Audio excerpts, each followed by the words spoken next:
السلام علیکم۔ اور جب ہم انسان کو رحمت چکھاتے ہیں بعد اس تکلیف کے جس نے اسے چھوا ہوتا ہے، تو وہ کہہ دیتا ہے ضرور ضرور یہ تو میرے لیے ہی تھا، آئی ڈیزرو دس رحمت، میں تو اللہ کی ان بلیسنگز کو، یہ تو میرا حق ہے۔ اور نہ ہی میں یہ گمان کرتا ہوں کہ قیامت کوئی آئے گی، کوئی یوم الحساب، کوئی یوم النشور بھی ہے، اور اگر ہم لوٹائے بھی گئے اپنے رب کی طرف تو اللہ کے پاس میرے لیے اچھا ہی ہوگا، چاہے میں دنیا میں جو بھی کروں۔ اللہ نے یہ 4 اصول بیان کر دیے ہیں یہاں، یہ انسان کے مزاج کے۔ ایک تو وہ کہتا ہے کہ یہ میرے لیے ہے، دوسرا وہ کہتا ہے کہ مجھے نہیں لگتا کہ قیامت قائم ہوگی، تیسرا وہ کہتا ہے کہ اگر ہم لوٹائے بھی گئے تو مجھے امید ہے کہ اللہ کے ہاں میرے لیے اچھا ہی ہوگا۔ اور ایک جو اور جگہ پر اللہ فرماتے ہیں کہ جب اسے نعمت نصیب ہوتی ہے ہماری طرف سے تو وہ کہتا ہے کہ یہ تو مجھے اپنے علم، نالج، ٹرکس، ٹیکٹس اور سمارٹنس کی وجہ سے ملا ہے، جو میں نے اصول دنیا سے سیکھے یا خود اخذ کیے تھے۔ اللہ تعالیٰ کا اس نعمت سے کوئی تعلق نہیں ہے، نعوذ باللہ۔ اور جب اسے اللہ تعالیٰ فرماتے ہیں کہ اسے جو نعمت ملی ہے تو وہ بھول جاتا ہے کہ کیا دعائیں کرتا تھا اللہ سے، اور اللہ کو بھول جاتا ہے۔ ایک مقام پہ اللہ تعالیٰ فرماتے ہیں کہ جب ہم دور کر دیتے ہیں، کشف کرتے ہیں اس تکلیف سے جو اسے پہنچی ہوتی ہے، تو ایسے اکڑ کر چلا جاتا ہے کہ جیسے وہ تکلیف کبھی پہنچی ہی نہ ہو۔ ایک اور مقام پر اللہ فرماتا ہے کہ جب ہم چکھاتے ہیں اسے اپنی رحمت تو انسانوں کا ایک گروہ تو اللہ کے ساتھ شرک کر بیٹھتا ہے۔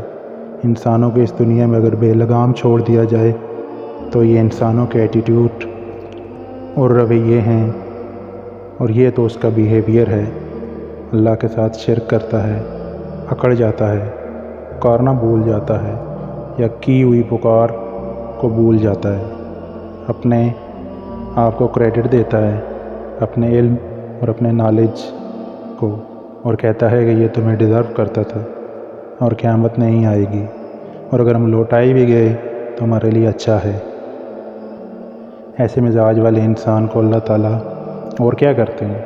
اللہ تو ہر چیز پر قادر ہے، لیکن یہ اللہ کی حکمت ہے، اس کا وزڈم ہے کہ اس نے انسان کو دکھ دیا۔ کیوں؟ کیونکہ ہم بڑے عذاب سے، جہنم، قبر اور آخرت کے بڑے عذاب سے پہلے اس کو چھوٹا عذاب دے دیتے ہیں، اس امید کے ساتھ کہ وہ پلٹ جائے گا ہماری طرف، لوٹ جائے گا اور اللہ کے دین کی طرف۔ اللہ غم اس لیے دیتے ہیں کہ انسان غم میں اللہ کے قریب ہوتا ہے۔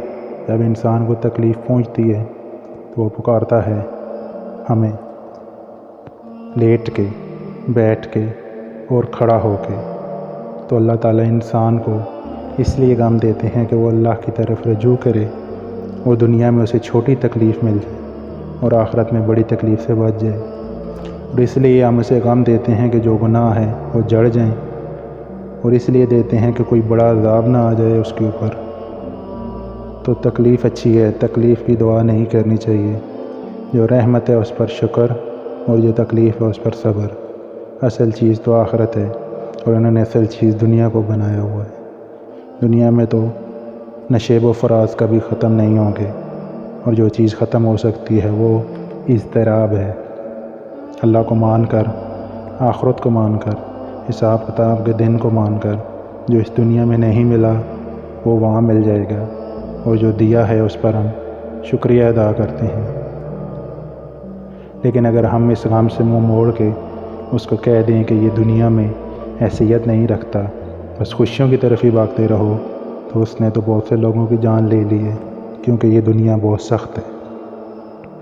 اور جو چیز انسان کو سہارا دیتی ہے اس میں چلنے کے لیے، اس سے چلنے کے لیے، اس میں سے چلنے کے لیے، وہ آخرت ہے۔ وہ اللہ کی ذات پر کامل توقع، اندھا توکل کہ اللہ نے میرے لیے جو بھی سوچا ہوگا اچھا ہی سوچا ہوگا۔ اس لیے تو اللہ تعالیٰ فرماتا ہے قرآن میں کہ ایک چیز کو برا مانتا ہے لیکن وہ تیرے لیے اچھی ہوتی ہے، اور تو ایک چیز کو بہت پسند کرتا ہے، مر جاتا ہے اس کے اوپر، اور وہ تیرے لیے شر ہو سکتا ہے۔